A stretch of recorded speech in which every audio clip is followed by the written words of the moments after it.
I had not opened that grey notebook with the cracked cover for many years. It lay on the top shelf of the wardrobe, quietly reminding me that sooner or later I would have to look inside and walk once more through what had once felt like the end of the world. When I finally opened it, the pages released the smell of old paper and cold smoke, and a wave of memory struck me with a force I was not ready for. I was young again, a German non-commissioned officer standing in the thick fog of the Western defensive line, hearing that heavy, dull rhythm with which the Americans moved forward. Decades had passed, but their steps, their voices, their iron pressure still echoed in me as if everything were happening right now. I want you to stay with this story until the end, because what I am about to tell you is rarely spoken aloud. German memoirs of that era often hide fear, avoid chaos, and drown the truth in vague generalities. But this diary is not a chronicle of the front. It is the honest cry of a man who witnessed something he could not explain at the time. And yes, I will tell you how our general, commander of the Western sector, took his own life after learning that the Americans had broken through the line in a place we believed to be impossible. But more importantly, I want to explain why we Germans felt, for the first time, that our convictions were collapsing faster than the concrete of our fortifications. On one of the early pages, I found a line I had written: "The Americans move as if the earth itself carries them forward." I still remember that moment. We stood on a slope, staring into the fog, hearing their vehicles approaching from the south. The sound was strange, almost inhuman. Not sharp and chaotic like ours, but steady, heavy, confident. That was the first time I sensed something I struggled to describe later. The Americans advanced not like a tired infantry army, but like a living mechanism.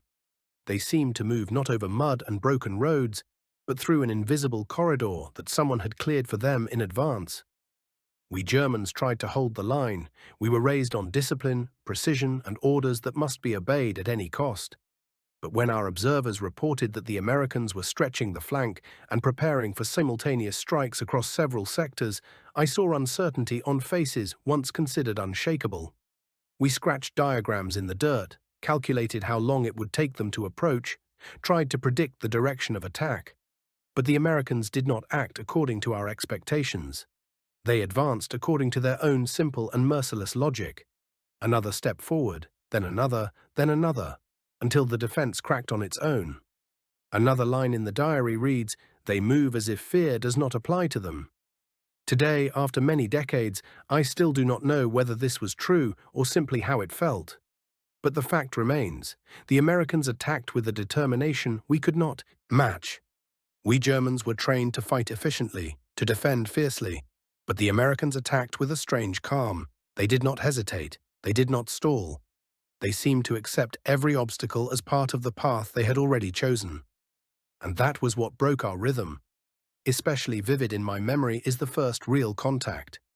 When their forward groups reached the forest edge, we expected them to halt, scout, slow down. That was the natural thing. That is what we would have done. But the Americans advanced differently. They moved with the confidence of men convinced that no ambush, no hidden fire, no sudden attack could stop them. Every movement seemed practiced, precise, no shouting, no confusion. They were like water finding the weakest point and pushing through it. One of our non-commissioned officers whispered, "If they keep advancing like this, no line will save us."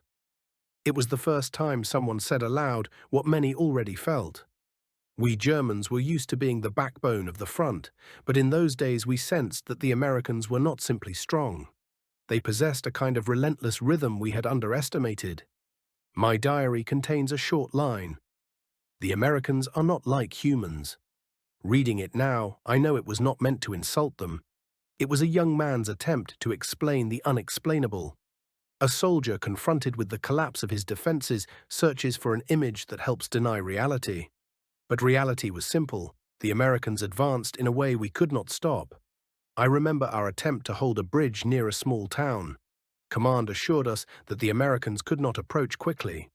Yet when we reached our positions, the ground was already trembling.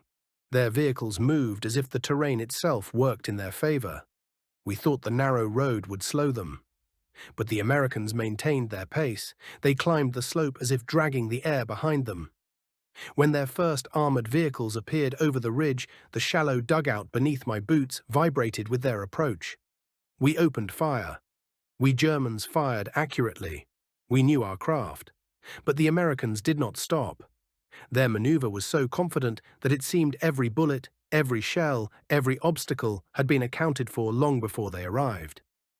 That night, as we retreated, I overheard two officers talking. One said the Americans had broken through where no one believed they could. The other replied quietly that our commander was demanding the report again and again, refusing to believe it. Later, on a new defensive line, we learned that our general had taken his own life that same night. In my diary, I wrote a dry line. The general ended his life after hearing of the breakthrough. At the time, I did not understand why. Now I do. He had believed in stone, in walls, in maps. The Americans proved that walls are illusions when the attackers refuse to stop.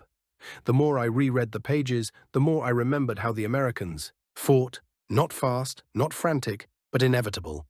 Their strength was not fury or numbers, but continuity. They arrived where they intended to arrive, and nothing seemed capable of altering that path. We Germans tried to reinforce, delay, mislead. But the Americans found a way regardless. I wrote, "They advance as if they have no past, only a direction." For us, the past was a heavy burden. We defended not just land, but an idea, a command, a belief. The Americans seemed to advance towards something beyond mere tactics. In the years after the war, I understood something I could not see then. The Americans won not only with fire and steel, they won with rhythm. We Germans fought in cycles, attack, pause, fortify, regroup. The Americans moved in a constant flow, and that stream washed away our defenses more effectively than explosives. At the very end of the diary, I had written, "If I survive, I will tell that I saw real strength." And now, after a long life, I keep that promise. We were Germans. We defended what we believed was immovable. But the Americans showed that true strength sometimes lies with those who do not know how to stop. It was a revelation that shattered not only the defensive line, but also our illusion of permanence. If you have listened until the end, tell me what you think. What would you have done in our place, watching the Americans move forward slowly, steadily, inevitably, as if the earth itself had chosen them as its instrument? Your opinion matters. History becomes clearer when spoken honestly, not hidden away in old boxes.